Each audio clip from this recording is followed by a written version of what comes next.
नमस्कार। बिहान संवाद के डिजिटल प्लेटफॉर्म में आप सभी दर्शकों का स्वागत है। बिहान संवाद चुनावी यात्रा पर है और इसी चुनावी यात्रा में हम विधानसभा 3 को कवर कर चुके हैं, विधानसभा 1 को कवर कर चुके हैं। अब विधानसभा 2 में हम आ चुके हैं। विधानसभा 2 रमेश मेंदोला का की विधानसभा है, जो पिछले 3 बार से यहाँ विधायक हैं। काफी भारी मतों से वो चुनाव जीतते हैं। इस बार क्या है जनता का रुझान, आइए देखते हैं। पूरे एमपी में नोट बंटते हैं बीजेपी के। नहीं नहीं, क्यों नहीं आएगी बीजेपी। तो आपको क्या समस्या है? विधानसभा 2 में आप काम कर रहे हैं, आप रहते हैं, क्या समस्या दिखती है आपको? देखो भाई साहब, कांग्रेस के राज में हम ऑटो चालक जो थे सब चीज सस्ती थी। अब ऑटो में इतनी आमदनी नहीं है, पुलिस प्रशासन भी परेशान करती है, सरकार सब मिली जुली है। पर हमारे को कांग्रेस से फायदा, जब टंकी थी 350 की और अब गैस सीएनजी ऑटो की गैस है 100 रुपए किलो। अब उसमें पुलिस प्रशासन भी बहुत परेशान करता है।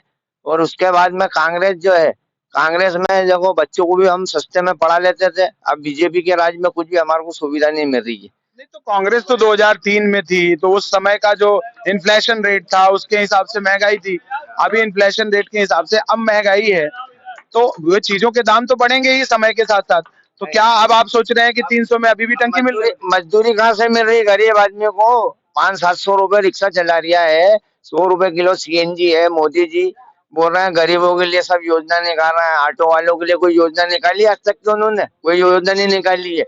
गरीब आदमी, मेरे पास श्रम कार्ड है और वो जो कार्ड है वो कार्ड भी मेरे को कोई आज तक कोई लाभ नहीं मिला है बीजेपी की सरकार में। और मोदी जी बोल रहे हैं कि गरीबों का बस भला हो रहा है। भला कुछ भी नहीं हो रहा है। देश में लूटपाट हो रही है। अब मैं ऑटो चालक इनकम टैक्स की फाइल रिटर्न करता हूँ। अभी मेरे को मैसेज दिया है इनकम टैक्स का 23 और 24 का 500 रुपए 1000 रुपए पेनल्टी लगेगी। सीए का है अपडेट। आपने लेट भरा होगा। नहीं, नई गाइडलाइन कर दी अभी 1 तारीख से। फिर नई गाइडलाइन आ गई भाई साहब जीएसटी की। हमने तो लोन के चक्कर में जीएसटी बनवाई, ऑटो चालकों को कोई लोन मिलते ही नहीं है।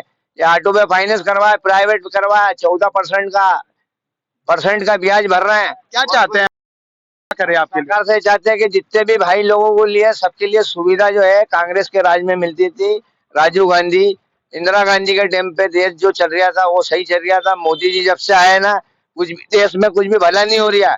वो तो देश में बाहर घूम रहे हैं और गरीबों का कुछ भी नहीं सोच रहा। 15-15 लाख रुपए के जुमले दिए इन्होंने कि गरीबों को 15-15 लाख रुपए खाते में मिलेंगे। जीएसटी लगाया और 2000 का नोट 500 का नोट बंद कर दिया, 1000 का नोट बंद कर दिया। ये बस ये जुमले देना के काम है इनके पास, मोदी जी के पास।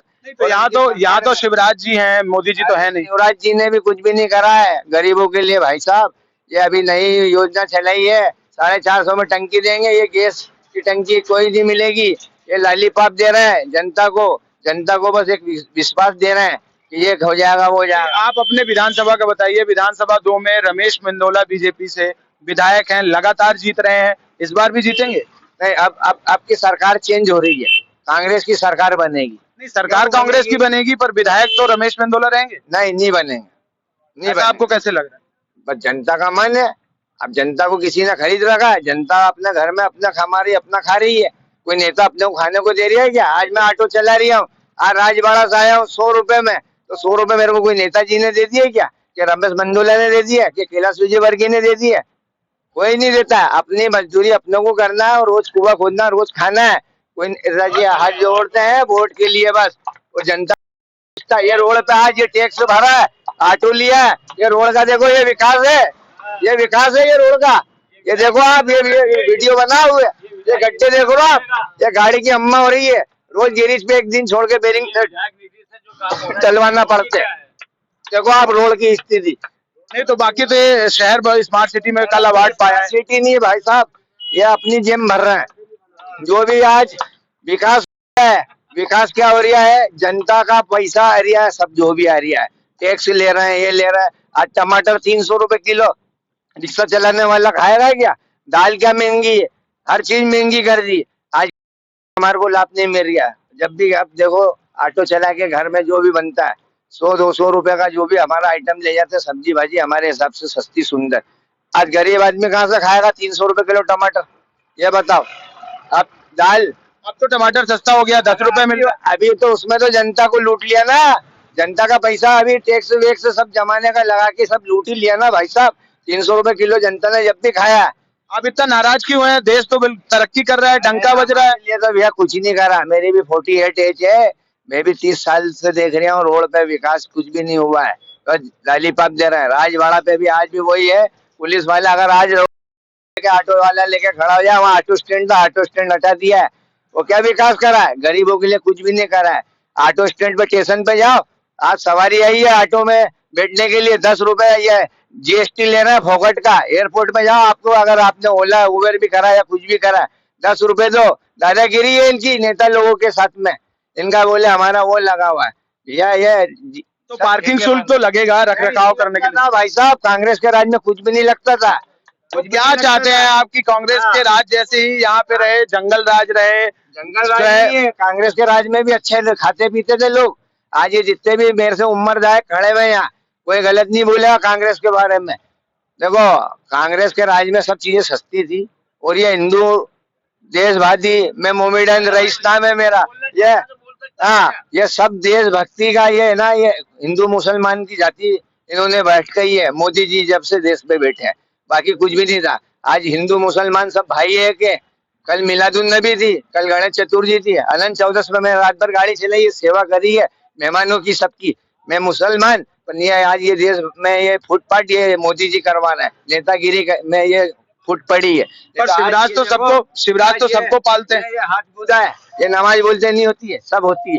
क्यों नहीं होती? ये भाई लोगों का चारा है, मोहब्बत चारा ये बना हुआ है। हमारा तो सबसे मिला जुलन रखे। और हमें तो यही चाहते हैं कि देश सुकून से जिंदगी जैसी जो है परिवार में सबके साथ अच्छा विकास, हमारा परिवार जैसा चल रहा था वैसा चलना चाहिए। ये पटली पे अब सरकार अब ये बीजेपी की नहीं आएगी, कांग्रेस की आएगी। अब क्या नाम है आपका? रईस। तो क्या लगता है आपको, इस बार रमेश मेंदोला को ही चुनने वाले हैं आप लोग? रमेश मेंदोला ने यहाँ पर वार्ड में 2 नंबर क्षेत्र में बहुत अच्छा काम करा है। एक्चुअली रमेश मेंदोला ने यहाँ पर कांग्रेस की जब सरकार थी, दिग्विजय सिंह सरकार, उस समय 7 बजे शाम को लाइट जाती थी और चोर उचक्के गुंडे मवाली लोग इन्हें उनको वो सराहना मतलब इन्हें महिला निकलने में मतलब लूटपाट ज्यादा होती थी। और जब कांग्रेस की सरकार थी तो यहाँ पर इन्हें सड़कें वड़कें टेढ़ी बाकी और पानी की बहुत सारी समस्या थी।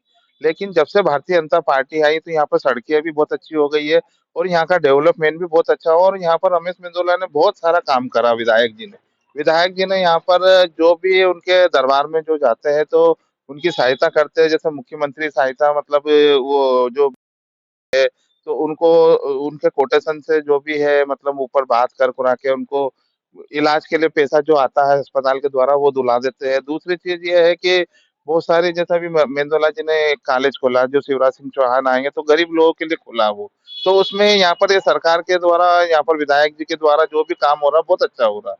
यहाँ पर कोई परेशानी नहीं है। मेंदोला जी 101% जो भारत के अंदर जो लाखों वोटों से जीत रहे हैं वैसे ही यहाँ पर जीतेंगे यहाँ पर। नहीं, आपका विश्वास तो बहुत अच्छा है, लेकिन हम अगर ग्राउंड पे देखें तो विधायक मेंदोला के काम जो है वो अक्सर जो है वो धार्मिक आयोजन है, पंडाल लगवाना, बड़ी-बड़ी मूर्तियां रखवाना, भंडारे करवाना। क्या वो शिक्षा और स्वास्थ्य के लिए भी काम करते हैं? हाँ करते हैं ना, शिक्षा के लिए भी करते हैं, स्वास्थ्य के लिए भी काम करते हैं। अभी उन्होंने कोरोना काल के अंदर स्वास्थ्य के लिए लोगों को अनाज तक नहीं मिल रहा था तो उन्होंने घर घर में अनाज गरीबों से लेकर सभी लोगों के लिए घर घर में अनाज पानी की व्यवस्था कराई, गोली दवाई की व्यवस्था कराई उन्होंने। यहाँ तक कि उन्होंने है भारतीय जनता पार्टी के 5-5 लोगों को हर वार्ड में क्राइसिस कमेटी के मेंबर बनाए जिसके द्वारा कई लोगों का इलाज हुआ यहाँ पे। दूसरी चीज ये है कि शिक्षा के हिसाब से वो कॉपी किताब भी बांटते हैं। उसके अलावा किसी को कोई समस्या आती है तो वो भी करते हैं वो। ये आपका जो वार्ड है इसमें कई सारी अवैध कॉलोनियां हैं, हाँ। आज तक वो वैध नहीं हो पाई हैं। हाँ। इस पर कुछ बताएं। एक्चुअली क्या है कि जब ये कॉलोनी कटी थी, जब भाग्यलक्ष्मी कॉलोनी, गायत्री नगर, कल्पना नगर, ये कॉलोनी क्या है कुछ तो भी कट गई थी। इसके अंदर इन्हें मोहल्ले के हिसाब से जैसे गौरी नगर अगर देखा जाए तो इंदौर में सबसे बड़ी कॉलोनी है। पहले सुदामा नगर आती थी, एशिया में सबसे बड़ी कॉलोनी सुदामा नगर अवैध थी। ऐसे गौरी नगर को कुछ तो भी लोगों ने भूमाफिया लोगों ने काट दी थी। जब ये मेंदोला जी वगैरह विधायक नहीं थे तो उस समय क्या है कि ड्रेनेज लाइन वगैरह कुछ तो टेढ़ी बाकी वगैरह सब काटी तो वो अवैध ही रहेगी। आप ये कह रहे हो कि आपके जो वार्ड 34 में और वार्ड 22 और 23 में विकास हो रहा है लेकिन बेतरतीब विकास हो रहा हाँ है, हाँ मतलब सिस्टमैटिक नहीं हो रहा है। 21 नंबर वार्ड में सही ढंग से शुरू से अभी तक यानी जिस हिसाब से विकास होना चाहिए उस हिसाब से विकास नहीं हुआ। नहीं तो कांग्रेस के राज में गुंडा, ठीक हाँ है, और लेकिन बीजेपी के राज में तो माफिया राज हो गया, और आप देखते हैं कितने सारे भूख माफिया पैदा हो गए जो बीजेपी के 15 सालों के राज में हुए। नहीं नहीं आपके भी वार्ड में वही समस्या है, भूमाफिया है, कब्जा कर लेते हैं जमीनों का, इसका बड़ा खतरा है। देखो एक्चुअली मैं आपको बता दूं कि अगर कोई भू माफिया को अगर कोई पनपाता है तो पार्षद के द्वारा ही होता है क्योंकि कोई बड़े नेता के द्वारा तो होता ही नहीं है। पूरे प्रदेश में भूमाफियाओं पर कार्यवाही की अभी शिवराज सरकार ने, लेकिन यहाँ इस वार्ड को क्यों छोड़ रखा है 21 और 22 नंबर? 21 और 22 को प्रदेश सरकार ने जो छोड़ रखा है इसको छोड़ा नहीं है। अब यहाँ की समस्या अगर यहाँ के लोग जाएंगे, अभी मैं आपको बताऊं गुजर धर्मशाला से लेकर के यहाँ पर भू माफिया ने कब्जा कर लिया था। संयुक्त रहवासी संगठन मेंदोला जी विधायक जी के पास गए, उन्होंने वो पूरा तत्काल काम रुकवा दिया वहीं की वहीं। तो यहाँ के लोग अगर किसी समस्या को लेके जाएंगे तो जो भी नेता है उसकी समस्या हल करेगा, लेकिन उस समस्या को मालूम पड़ना चाहिए उसमें। अगर आपका नाम जयप्रकाश मेहरा, और कौन सी कॉलोनी से? मैं अभिनंदन नगर से हूँ। तो चुनाव की सरगर्मियां तेज हैं, चुनाव होने वाले हैं, क्या बदला 5 सालों में? 5 साल में क्या बदला भैया, ये तो सब जनता को मालूम है। यहाँ तो महंगाई बहुत हो रही है, बेरोजगारी बहुत हो रही है, सारी बहुत समस्या है। तो इतनी समस्याओं के बाद भी हर बार एक ही विधायक या एक ही जो है पार्टी को आप लोग चुनते हैं। समस्याएं हैं कि आप लोगों को समस्याएं नहीं है? समस्या तो है, जब तो बहुत परेशान है, जनता बहुत परेशान है, हर घर परेशान है। अब क्या करें, मजबूर है। गांधी कहते मजबूर का नाम महात्मा गांधी। क्या करे, बेबस हो जाता है व्यक्ति। ये है। चुनने को तो आप हर बार 3 बार से बीजेपी ही चुन रहे हैं। नहीं, अब की बार मूड सबका बदलाव सा है।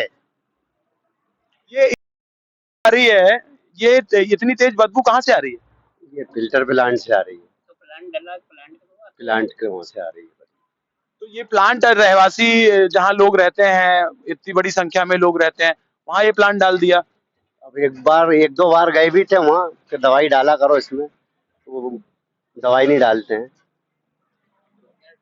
ये जो सड़क है, ये आपकी मुख्य सड़क है, ये सड़क अक्सर टूटी रहती है, इसमें अक्सर जो है गड्ढे मिलते हैं। शिकायत करी थी, दो बार शिकायत, और कल परसों आंदोलन भी करा था चौराहे पे।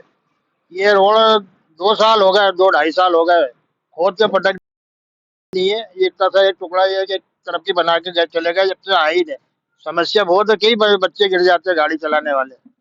अब क्या करें, मजबूर है। सपोज करिए कि यहाँ से कांग्रेस से चिंटू चौकसे जी को अगर विधानसभा का टिकट दे दिया जाए, तो टक्कर होगी कि वैसे ही 1 लाख वोटों से फिर से रमेश मेंदोला जीतने वाले?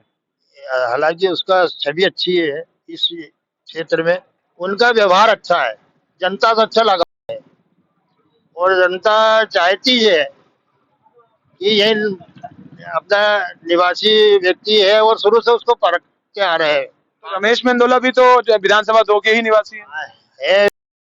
है, पर वो साल में एक बार आते, वोट लेने ही आते हैं। तो आप कांग्रेस के समर्थक हैं? नहीं, ऐसा नहीं है, जनता है हम, जनता है हम तो माता जी क्या है, कांग्रेस वाले अच्छा काम करते हैं कि बीजेपी वाले? अभी फिलहाल तो दोनों ही अच्छे हैं अपने लिए तो। पार्षद तो आप जो है कांग्रेस का बनाते हो और विधायक बीजेपी का बनाते देखो, विधायक तो सब दूर का होता है ना, और पार्षद यहाँ अपनी कॉलोनी के हिसाब से बनाते हैं। हो। तो अभी आपको वृद्धावस्था पेंशन और ये सब मिलने लगा? नहीं, वृद्धाश्रम तो नहीं, मैं तो लाडली बहना का मिल रहा है मेरे को। लाडली बहना मिल रहा है, तो ये लगातार जो राशि बढ़ रही है उससे कुछ आपको लाभ मिल रहा है? हाँ, मिल रहा है ना लाभ, वो डायरेक्ट खाते में आ जाती है हमारे। और जो आपकी रसोई का खर्चा है वो लगभग कोरोना के बाद डबल हो गया है, तो क्या 1250 रुपए से आपका काम चल पाएगा? नहीं चल पाएगा वो तो। क्या है, ऐसा है कि मतलब 1250 भी बहुत है अभी देखा जाए तो। और दूसरी बात है कि ना, अगर बढ़ा सकती है सरकार तो बढ़ा देगी और भी, है कि नहीं? तो ऐसा बात तो ये हो गई कि 1250 रुपए आपको दिए और आपके किचन में 3000 रुपए उनने ले लिए, तो हाँ, बात तो यही हो गई, महंगाई दिया और ले लिया। महंगाई तो है, वैसे देखा जाए तो महंगाई तो है। तो इस बार असमंजस की स्थिति है, मतलब चौथी बार बीजेपी आ भी सकती है और नहीं भी। नहीं नहीं, क्यों नहीं आएगी बीजेपी? बीजेपी क्यों नहीं आएगी? आएगी क्यों नहीं, बीजेपी भी आ सकती है। माता जी आप किस तरीके से वोट डालती हैं, क्या सोच के आप जब वोट डालने जाते हो तो क्या सोचते हो? मैं तो आज 25 साल से जुड़ी हुई भारतीय जनता पार्टी से, और वो कुछ भी हो, चाहे हारो या जीतो, हम तो भारतीय जनता पार्टी को वोट डालते हैं। अच्छा, वो काम करे ना करे उससे कोई मतलब नहीं, आप उनको वोट दोगे ही। जाएंगे, वो करते हैं काम, काम करते हैं भैया, बीजेपी वाले काम कर रहे हैं। करते हैं। हमारा बेटा खत्म हुआ अभी, कम से कम 7-8 महीना हो गए उसको, दिया दादा ने सहारा, ऐसी बात है। आपकी वार्ड में, आपकी विधानसभा में अक्सर देखा गया लोग बोलने से कतराते हैं, तो क्या किसी तरीके का ऐसा टेरर है या ऐसा कोई आतंक है जिसकी वजह से लोग बोलने से? हमारे हमारे एरिया में तो बहुत शांति है, कुछ नहीं ऐसी परेशानी समस्या है। धमकाते भैया, चिट्टू चौक से भी नहीं धमकाते, नहीं ये धमकाते। हमारे लिए तो देखो दोनों ही मेंदोला जी भी ठीक है, और अभी फिलहाल हम पार्षद में है जो चिंटू चौक से भी ठीक है, बहुत काफी दोनों ही मतलब अच्छे लोग हैं। अच्छा, आप बताइए कि अगर मान लीजिए चिंटू चौकसे को कांग्रेस से विधानसभा 2 का टिकट मिल जाता है रमेश मेंदोला के खिलाफ, तो क्या टक्कर रहेगी? अब ये तो देखो, मैं अकेली के ऊपर तो कुछ, मैं अकेली हूँ, मैं अपना वोट है जो अपना डिसीजन ले सकती हूँ, बाकी जनता का क्या डिसीजन हो वो तो कुछ ही नहीं कह सकते ना जनता के लिए। तो आपका नाम? मेरा नाम गायत्री रमनवाल है। मीरा जिम्मेवार। आपका नाम? विद्या तोमर। तो ये है विधानसभा 2 की कुछ महिलाएं जो बीजेपी के काम से तो संतुष्ट हैं, लेकिन इनको कांग्रेस से भी कोई परहेज नहीं है। तो क्या कह रहे हैं आप, अभी क्या दिक्कत आ रही है? हमारे को? अरे हमारे को तो काम धंधे की भी दिक्कत आ रही, सब चीज की आ रही, और ये शिवराज और बैठ गया तो और काम बंद हो गए। तो शिवराज तो 15 साल से बैठे हुए हैं। हाँ तो वो जब भी तो वही चल रही है था, नोटबंदी कर दी उसने तो काम ठप हो गए। तो नोटबंदी तो मोदी जी ने की। मोदी जी ने करी है तो ये बैठा है तो माफिया तो पनप गए इसके। वो कमलनाथ बैठा था तो कम से कम माफिया हो गए थे, तो जमीनें बिकने लगी थी सस्ती, तो मकान प्लाट बनने लगे थे लोगों के। अब क्या बन रहा है? अब तो कुछ भी नहीं बन रहा है। लोग 10 बाय 10 की जमीन नहीं खरीद के बना पा रहे हैं आज के टाइम में। नहीं, तो जो विधानसभा 2 है, यहाँ से रमेश मेंदोला लाखों वोटों से चुनाव जीतते हैं। आप कह रहे हैं बहुत सारी समस्याएं हैं, तो क्या इस बार लाख अरे वोट? तो उनने करा क्या है यहाँ पे? इस क्षेत्र के अंदर क्या करा उनने? अपनी जो विधायक निधि आती है उसमें ऐसा कोई काम ही नहीं करा के करके दिखाया हो। भोजन भंडारे से थोड़ी काम चलता है। नहीं, तो भोजन भंडारे के अलावा भी वो बहुत सारे और काम करते हैं, क्या काम जैसे करते हैं? आयोजन, धार्मिक आयोजन के अलावा भी वो धार्मिक आयोजन क्या आज से चल रही है? क्या धार्मिक आयोजन कई सदियों से चला आ रही है। अब ये तो सनातन बता रहा है, तो सनातन क्या हाथ से चल रही है क्या? है सनातन तो कई वर्षों से, कई पीढ़ियों से चल रही है, चला आ रही है। पर सनातन तो ऐसा लगता है बीजेपी ने ही प्रोजेक्ट किया है। तो सनातन की अगर बात करें तो सनातन को तो बीजेपी तो आज आई है, देवी देवताओं के टाइम पे थोड़ी आई थी ये। आपको ऐसा नहीं लगता कि सारे देवी देवताओं को बीजेपी ने भुनाने का काम किया? मुनाने का कुछ नहीं, वो तो लोगों के मन में जो आस्था है वो है। तो आपको लगता है कि इसमें 2 नंबर में बहुत ज्यादा नोटों से वोट मांगे जाते 2 नंबर क्या, पूरे इंदौर शहर में, पूरे एमपी के अंदर नोट बट रहे हैं। मतलब पूरे मुद्दों का चुनाव नहीं है? पूरे एमपी में नोट बटते हैं बीजेपी के, क्योंकि ये अडानी अंबानी की गोद में बैठे हुए हैं। और वहाँ वो टीवी के आगे बैठ जाएंगे, वो कहेंगे हमने ऐसा कर दिया, हमने ऐसा कर दिया, हमने औरतों को 1-1 हजार दे रहे हैं, 2-2 हजार दे रहे हैं, ये वोटों का प्रलोभन दे रहे हैं। ये कहाँ से आ रही है? ये अपने घर से दे रहे हैं क्या? नहीं, तो महंगाई तो बहुत ज्यादा बढ़ गई है, 1250 रुपए से। महंगाई तो बढ़ेगी। सन 1978 के अंदर मोरारजी भाई ने बंद करे थे नोट, तो वो 16 तक भुगती लोगों ने। अब इनने 16 में करी है, तो अब ना जाने कब तक भुगतेंगे। तो नोटबंदी को इसका प्रमुख जिम्मेदार आप मानते हैं कि और क्या है? जो महंगाई बढ़ी है वो नोटबंदी की वजह से ही बढ़ी है। सब जो कांग्रेस करती आ रही वो ही कर रहे हैं ये। उनके पेंटिंग जो पड़े वो काम पर कर रहे। इनने बतलाओ मेरे को, दिग्विजय सिंह के टाइम पे साले 2-2 पावर हाउस खुल गए बड़े बड़े हैं, जो बत्ती इतनी मिल रही है, और ये 4-4, 500 एकड़ जमीन इसका नाम से क्या खरीद के और पैसे वालों को दे रहे हैं और कह रहे सोलर लगाओ इसके अंदर। तो अब तो लोग कहते हैं कि कांग्रेस बहुत कमजोर हो गई है, कांग्रेस साफ हो जाएगी। नहीं हुई, कांग्रेस को मिटाने वाले मिट गए हैं। नहीं, तो कांग्रेस तो बहुत कमजोर हो गई है, हर बार देखते हैं। नहीं मिटेगी, मिटाने वाले मिट गए हैं। कांग्रेस के समर्थक हैं? हाँ, मैं तो सबका ही समर्थक हूँ, जो काम सही करेगा मैं उसका ही समर्थक हूँ। अच्छा, आप एक बात बताइए, आखिरी सवाल आपसे है, कि अगर मान लीजिए कांग्रेस की तरफ से चिंटू चौकसे को टिकट मिल जाता है, टक्कर होगी? होएगी, बरोबर होएगी। अब पब्लिक सब,